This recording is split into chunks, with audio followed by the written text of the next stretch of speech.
Jon Wilner, the Wilner Hotline, joins us on 365 Sports. John, great to see you. We appreciate it. And we know you need to get off at 3:20 your time.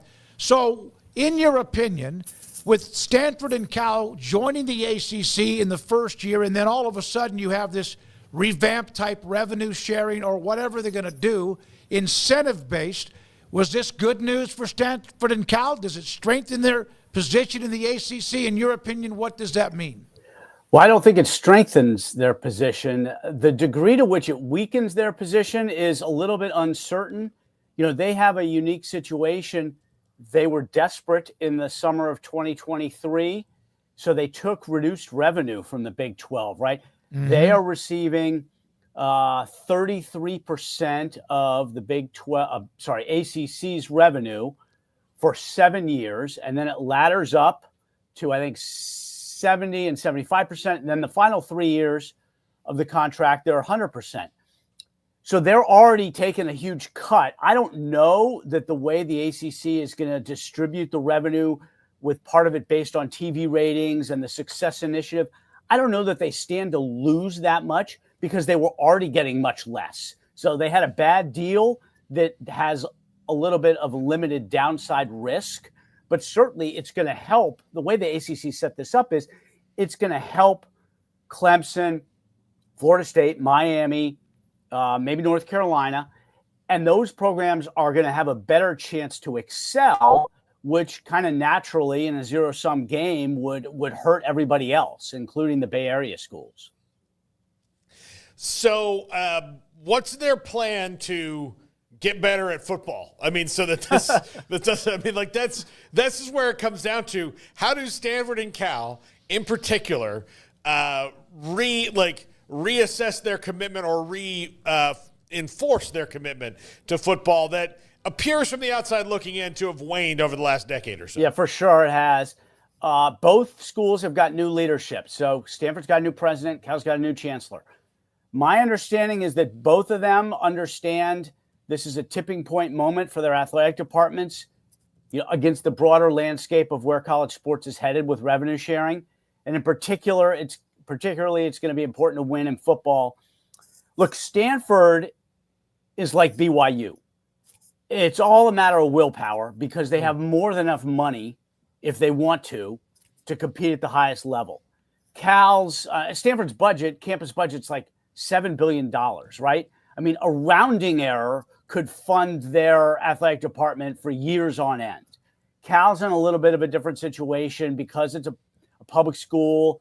The funding situation has more limitations, but both of them, I think, if there is the willpower, could succeed in the ACC. I mean, they're not in the Big Ten or the SEC, right? I mean, there's room to move. I don't know if they can get to the top, but there's certainly plenty of room to move up into the upper portion of the ACC, right? It's not loaded with football powerhouses.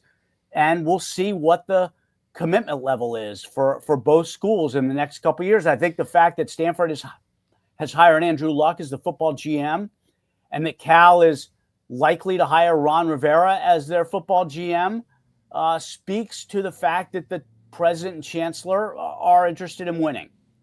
John, I was curious. I know you've written before about like all the travel distances when all this was occurring over the last couple years, and granted, there's charter flights, so it's not like they're in the back of a crowded plane all of the time traveling cross country. But what's kind of the feedback you received from those at Cal and Stanford about what this year has been like in terms of all of the cross country, the scheduling changes and everything that's come with that, and just fan interest in, hey, you're no longer playing Oregon, you're playing North Carolina State? Yeah, the fan interest has not been great. In terms of the travel, I don't think Cal and Stanford are in that much of a different situation than USC, UCLA, Oregon, and Washington, to be honest. Right. Because it's all time zones, body clocks, air miles logged, and for all six of the schools, it's been really hard. And you've seen both the basketball coaches at USC and UCLA complain publicly about the situation. Mm-hmm. In football, there was a lot of, I don't think it was frustration with the situation because everybody knew what they were getting into, but certainly 9 a.m. kickoffs in the Eastern time zone did not work out very well for these schools. And it's not going to change, right? So it's kind of you got to learn to live with it. But you can just look at the wins and losses, and it is taking a toll on both major sports. And it's also, this piece has gotten lost. For basketball, it's not just when Stanford plays at North Carolina or UCLA plays at Northwestern. They also then sometimes are at a disadvantage when they come home, because they come home and their conference opponent that they're then playing on the West Coast has been sitting out here for a couple days because it just played the geographic rival. You know, Nebraska plays USC and is sitting in LA for 4 days. UCLA comes home from an Eastern trip and has to play the Cornhuskers. So it's a disadvantage in some ways coming home too. And that is something that I don't think the schools kind of planned on, so to speak. So overall, it has been as hard as people thought it would be, and there's not much they can do about it. Yeah, I saw where Mick Cronin, he was talking about that at UCLA, but I saw a story as well, and I forgot who it was. It may have been softball, volleyball, where they had to travel to Florida, and then they made it a road trip. You know, they were there for maybe 3 or 4 days on a Friday through a Tuesday or Wednesday. They knew this was coming, and there were some that were barking about it, and yet it's like everyone knew this might be a factor, and yet here they are.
Yet here they are. I know they still did it.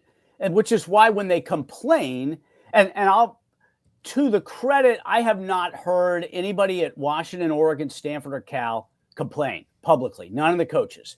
It's only been at USC and UCLA, the two schools that started the whole thing, right? They knew exactly what they were getting into. They did it anyhow, and it's playing out just like everyone thought it would. And here's what we don't know what the postseason is going to be like for these basketball teams, right? UCLA just played, I want to say it was Illinois and Northwestern. So they were in the Midwest for 5 or 6 days, come home for a single game against USC. Then they got to turn around and go back to the Big Ten tournament in Indianapolis. So we still haven't seen what impact this is all going to have on, fatigue level, leg energy in the postseason. And that it could be even more difficult in that situation if these schools get shipped to NCAA tournament sites in the East. It's exactly what everybody thought it would be, and they still did it. Jon Wilner with us, the Wilner Hotline, Paul. It is very strange to me how, and people brought this up the whole time, John, about, look, for football, Crimea River, right? It's 1 day a week that you're going to have to go to these places. And while those are long flights, it's 1 day a week. But in these other ones, it just was completely ignored by the powers that be in all this, wasn't it? Like this, hey, we play more than once a week. We're on planes more than once a week a lot of the time. It's just like, but, planes are really fast now. Like that seemed to be kind of the response they got. I think that I don't know that they ignored it so much as they hoped that it wouldn't be as big a deal as everybody thought it would be. The football situation is in some ways a little bit more palatable because, it's 3 trips east. It's 2 nights sometimes. You're chartering, right? A lot of the sports, the Olympic sports out here aren't chartering even. And that's even more difficult. But the issue with football is the 9 a.m. kickoffs, right? And the Big Ten has got a lot of them. And that is the piece that they really can't figure a way around, whether it's the big noon game itself or a 9 a.m. game Pacific on the Big Ten Network. And you just look at a lot of the scores of those games, and Stanford and Cal had some trouble too in ACC games or early kickoffs. They just got butchered. And I just don't know that that's going to change because of the Big Ten's TV contract, right? I mean, Fox isn't going to change Big Noon because UCLA's got to get up early. So there's no way around it. But that's the one piece in football that you don't have as much in basketball. There's not that many 9 a.m. tip-offs in the Eastern and Central time zones. So, John, I'm sure you got questions from Cal, Stanford, whoever, folks, packed Oregon State, Washington State of like, hey, does this open the door for them to be welcomed back here in a few years? How do you respond to that at this point, knowing that there's so many uncertainties that are in play? But do you feel like for those that dream of the old Pac in some form or fashion that, maybe this is a pathway back to at least putting part of that back together? You mean the ACC settlement terms? Yes. Yeah. I think that the ACC settlement, the big thing is when the grant of rights and exit fees drop in 2030, it kind of has moved the window for another restructuring up from where it was. To me, it makes the most sense. It's not just for the ACC or the Big Ten. Regional conferences for the Olympic sports and for men's and women's basketball make far more sense for the athletes and the fans than anything else, right? Football, different beast. It still could regionalize, right? We're not sure how many schools are going to be able to opt into revenue sharing on a consistent basis. I think that's the thing that we have to let play out for a few years is how many of the schools in the Power Four are really in it for the long haul at full rev share. But for the Olympic sports, it doesn't make any sense to do anything other than regional conferences. I don't know if the Pac-12 would reform in men's and women's basketball in the same shape it was.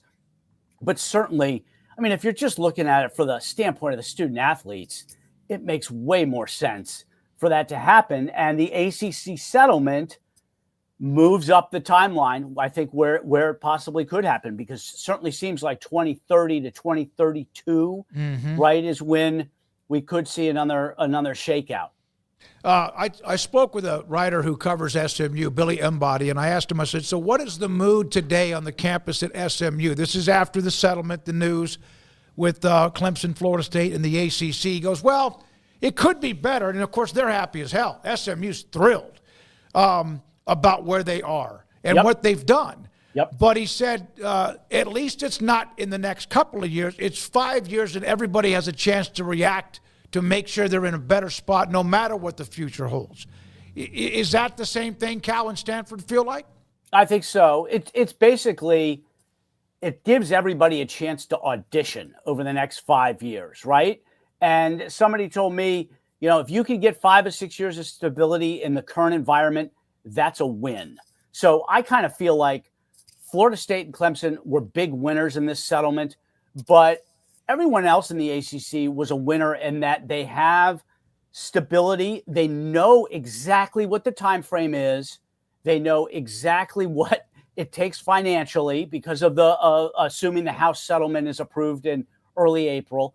And so they, for whether it's Cal or Stanford or Syracuse or Boston College or Pitt or Wake, SMU, North Carolina, everybody knows what it takes. And you got 5 years to audition to see if you can get yourself to a position where either you join a 24-team Big Ten, 24-team SEC, or you join a 48 or 60-team Super League, whatever shape that takes, you got a chance to audition now for 5 years. Yep. John, I know you've got some duties here pretty soon. Paul, you anything else? Okay, so if you had to guess, Florida State, Clemson, Miami, North Carolina, in 2030, are they ACC conference teams? I think in 2030 they're still in the ACC. Do I think by 2033 that they will still be in the ACC? No, I don't. It could be a deal like what we saw with Texas and Oklahoma, right? Where it's announced, what was that, 3 years? Yeah. 3-year runway? Yep.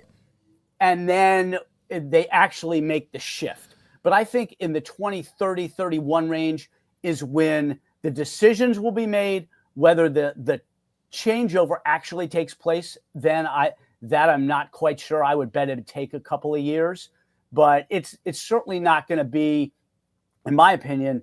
SEC's deal ends in the summer of 2034. By then, everybody's going to be in their new leagues.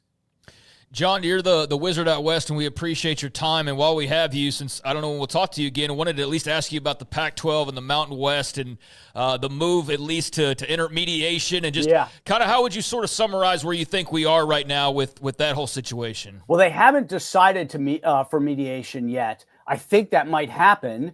None of the university presidents, we saw this in the ACC, right? University presidents never want to go to court.